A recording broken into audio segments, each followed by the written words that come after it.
one of the world's leading astrophysicists. Today he will answer some of the biggest questions of all time, such as how we got here and why anything exists at all. Please welcome.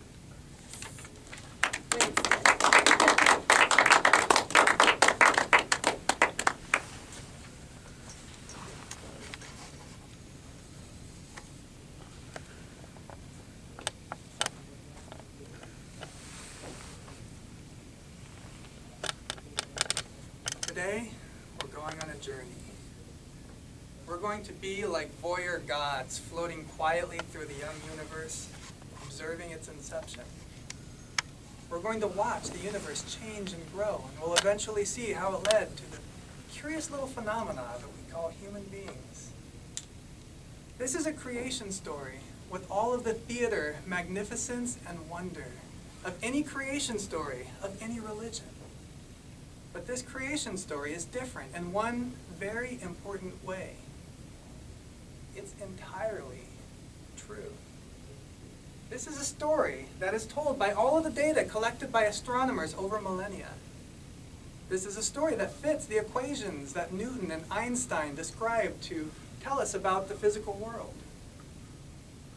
This is a story that makes predictions about what we should expect to see when we look out into the universe. And indeed, those predictions come true over and over again. So follow me now as we go back in time. We're going pretty far back. In fact, all the way to the very beginning, to the moment of the Big Bang, 13.7 billion years ago.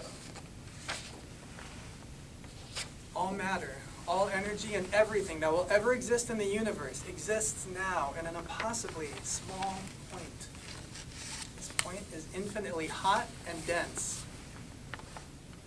It's so hot, in fact. The energy is so intense that it explodes outwards, stretching space itself as it goes. The small universe that exists is so unimaginably hot that fundamental particles can't even form yet. The universe is a hot, thick, creamy cup of primordial hot chocolate.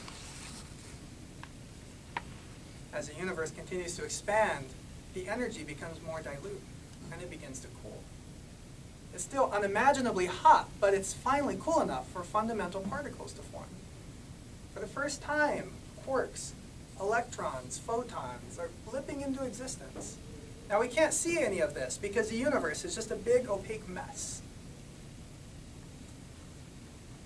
As the universe cools a little bit more, the quarks can now combine and form protons and neutrons, which forms our very first atoms. Now, of course, these are just the simplest atoms, mostly hydrogen and helium. As the universe continues to expand, we begin to see a foggy haze, because the atoms are so close together that light can only travel a short distance before running into something. But wait, what's that?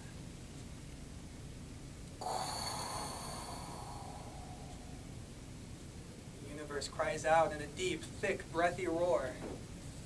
You see, the young universe was in a gaseous state, not unlike the atmospheres of planets. What this means is that sound waves could propagate through the entire universe. And lucky for us, large globs of a substance called dark matter forms deep gravity wells. The gravity draws the gases in, causes them to collapse, where they bounce off of each other and expand back out. The undulating motion of the gas causes sound waves to float through the entire universe, until the universe expands even more and the gases become too sparse to carry the sound. Just as we finish grooving on the universe's funky rhythms, something wonderful happens. For the first time, atoms are now far enough apart that light can travel unhindered through the universe, and the universe is finally fully visible. You look around and you're bathed in a brilliant blue light. Imagine looking up at the sky on a bright sunny day, but with no sun and no earth and just that brilliant blue in all directions. Space does a funny thing as it's expanding. As space expands, it pulls photons into longer wavelengths, which slowly changes their color. For our eyes, the brilliant blue, all-encompassing light slowly shifts to green, and then to yellow, and orange, then red, and slowly the universe fades into a deep crimson before finally fading to black.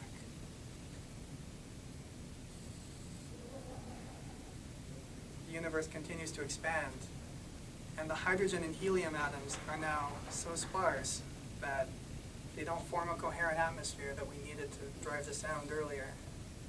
The light is now faded to black, and we can no longer see anything as we look into the dark horizon. Everything is cold and vast and dark. This continues on for millions and millions of years as the universe grows larger, colder, and thinner. These are the dark ages of the universe. But lucky for us, something very important has been happening in the background all along.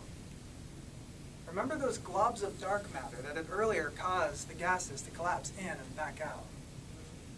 Well, it turns out that this entire time, that dark matter has been growing thicker and bigger and lumpier. And it's now so big and massive that its gravity can reach into great stretches of space and pull those atoms back into its gravity. But this time, the atoms won't bounce off of each other and collapse back out like they did before. This time, the atoms will collapse in and stick and form our very first stars. Pressure in these stars is so intense that the atoms will collide into each other and fuse together, forming new kinds of heavier atoms, like oxygen and iron. The energy from these fusions are so intense that new photons are created and then sent back out into the universe, creating new light. As we look into the dark horizon, we can see young stars blipping into existence one by one, speckling the endless black backdrop. These stars will burn bright, hot, and fast because of their pure atomic makeup. Soon they will burn up all of their fuel, and when they do that, they will explode into a glorious supernova and spread those newly created atoms out into space. From this explosion, a great cloud of dust will emerge. If we watch this cloud for long enough, some of that dust will collapse back in on itself and form new stars. And in those new stars, we will have those heavy atoms, but in the gravity of the stars, they will pull some of the dust from that cloud into their orbit, into a giant ring, kind of like the rings of Saturn, but much, much larger. Over time, the atoms will collect up and form specks, and those specks will collide and form pebbles. Those pebbles will come together and form boulders, and those boulders will collide and form planets. But planets are funny little places in the universe. If a planet is in just the right position relative to a star, then it will be just the right temperature for complex molecules to form for the first time in the history of the universe. And it turns out, when you take some of these molecules, water, lipids, amino acids, and you put them in the sun for long enough, they will start to show the most unusual behavior. They will actually start to reproduce themselves. So let's dive deep into the liquid water of the young Earth, and we'll see one of the very first strands of the complex molecule RNA become encapsulated in a ball of lipids. And as we watch this early form of proto-life divide and duplicate itself, we can all just take a sigh of relief and just consider the journey that got us here. This young ancestor of all life that will ever exist on Earth, this little ball of molecules, had each and every one of its component parts cooked up in the fiery furnaces of stars. And when we think about that, what we realize is that we are not some entities living down here on Earth, separate from the universe around us. But in fact, we ourselves are the universe. The universe, the history of the universe is written on every cell in our body.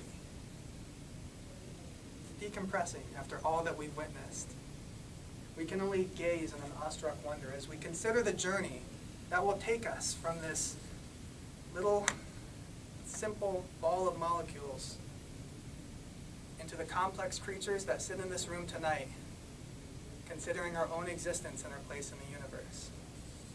But that will be a story for another day.